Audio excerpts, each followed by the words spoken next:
Hello everyone, my name is Sabrina L. Garnand.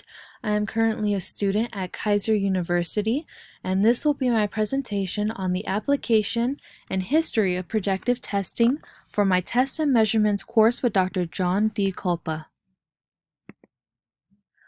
What is projective testing?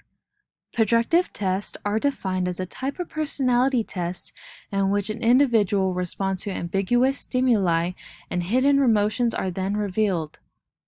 The primary goal of projective testing is to uncover the hidden conflicts or emotions with hope that the issues can then be addressed through psychotherapy or other forms of treatment. The use of ambiguous stimuli prevents a test taker from providing fake or false answers. The ambiguous stimuli can either be visual, verbal, or auditory in nature. History of projective testing.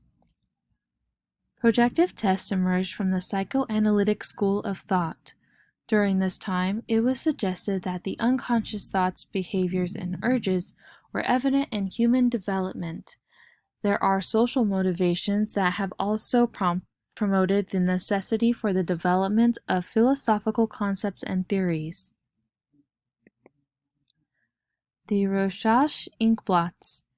At this time, I would like to greatly apologize for any mispronunciations. The Rorschach Inkblots continued. History. Hermann Rorschach was a Swiss psychiatrist who developed the Rorschach Inkblot test. He proposed the application of this test regarding personality assessments for interpersonal transactions. That is, this test is proposed to understand the thoughts, behaviors, and actions of other people. Administration. The Inkblot test consists of 10 bilaterally symmetrical inkblots. 5 are black and white, 2 are black, white, and red, and 3 are multicolored. Inkblots are presented to the test taker one at a time. The test taker is then asked what the card could be. As evident back to this slide here, the inkblot on the right to me looks like 2 elephants at a circus. To someone else it may appear as a face, or perhaps even dancers. Interpretation.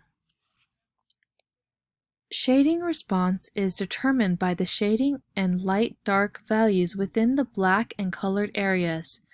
Interest in color shades can be interpreted as expressions of the following: stress, anxiety, depression, and the sensation of losing control. No formal test, manual, or administration or interpretation instructions have been provided at this time for the Inkblot test. Drawing as projective testing. There are 3 primary ways in which drawing for projective testing can be done. This would include the house, tree, person test, the draw a person test, and the thematic apperception test. The image on the right-hand side shows the house, tree, person test. During this test, an individual is asked to draw a home, people who live in the home, and a tree nearby. Administration.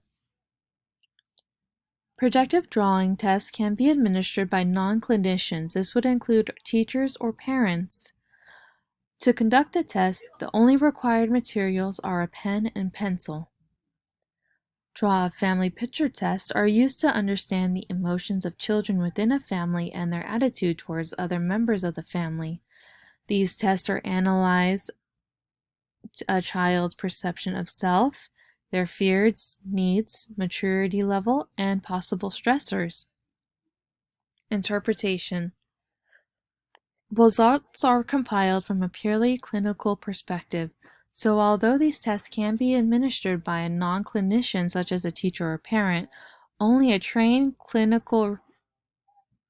is able to interpret the results.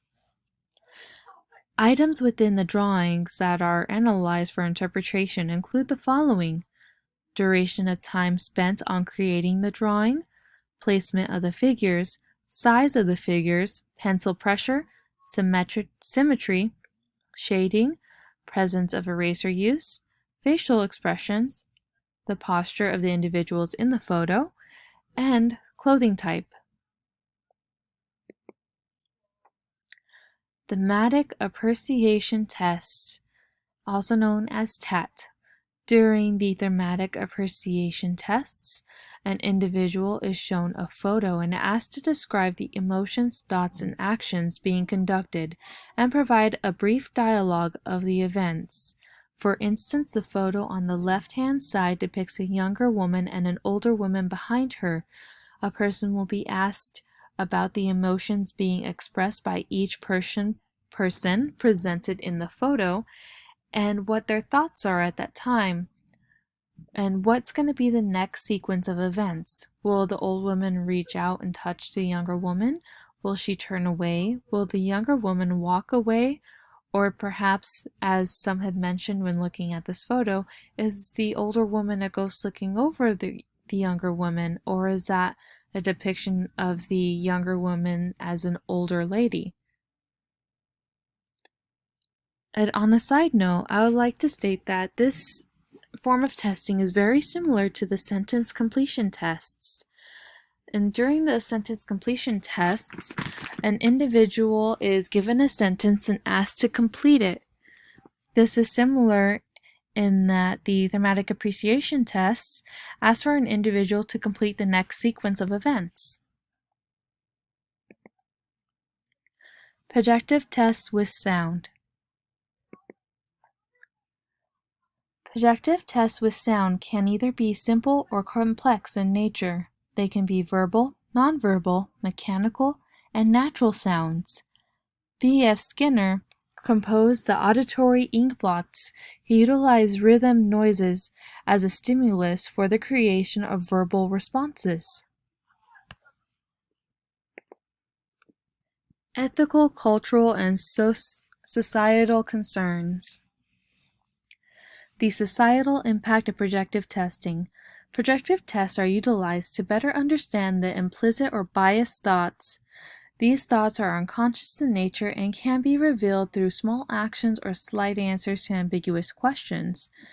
In society, it is important to understand how these thoughts occur and what may cause these thoughts to occur.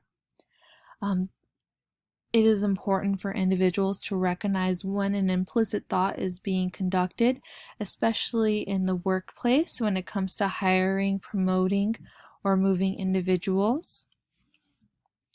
According to Cohen and Swerdlick, the ability to fake or manipulate the results of projective testing is greatly diminished in comparison to other personality tests. This form of testing is also less likely to be impacted by cultural biases as opposed to other methods. With the results being interpreted by a clinicianal perspective, it is important to ensure that the clinician is very experienced when providing feedback. One of the main aspects to take away from this slide is the fact that this form of testing is less likely to be impacted by cultural bias. This is primarily due to the fact that everyone has the ability to draw.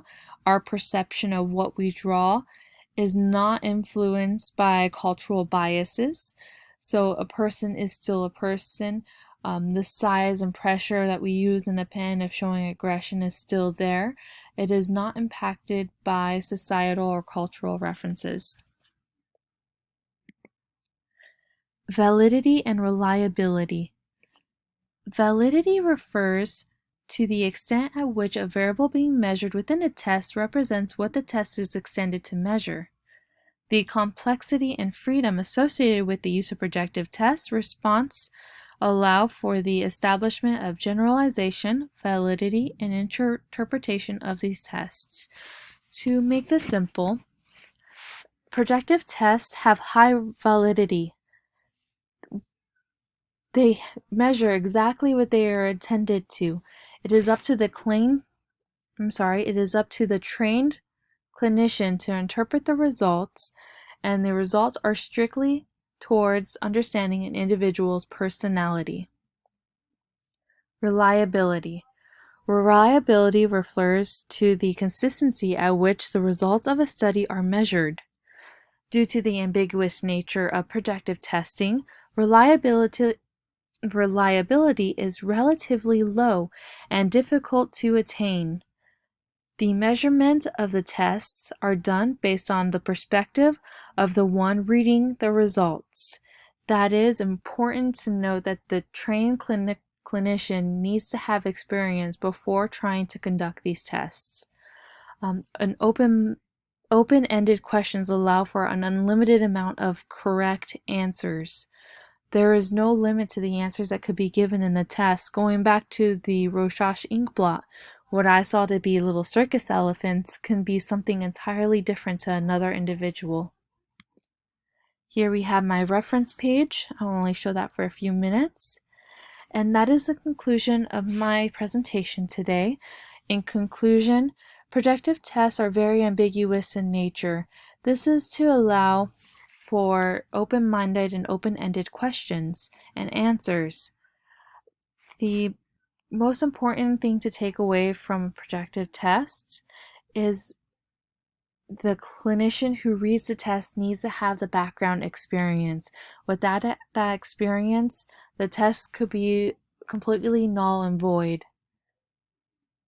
And I'd like to take this time to thank everyone who is listening to this, and to Dr. Kolpa for the opportunity and the enjoyment of his class. Thank you all.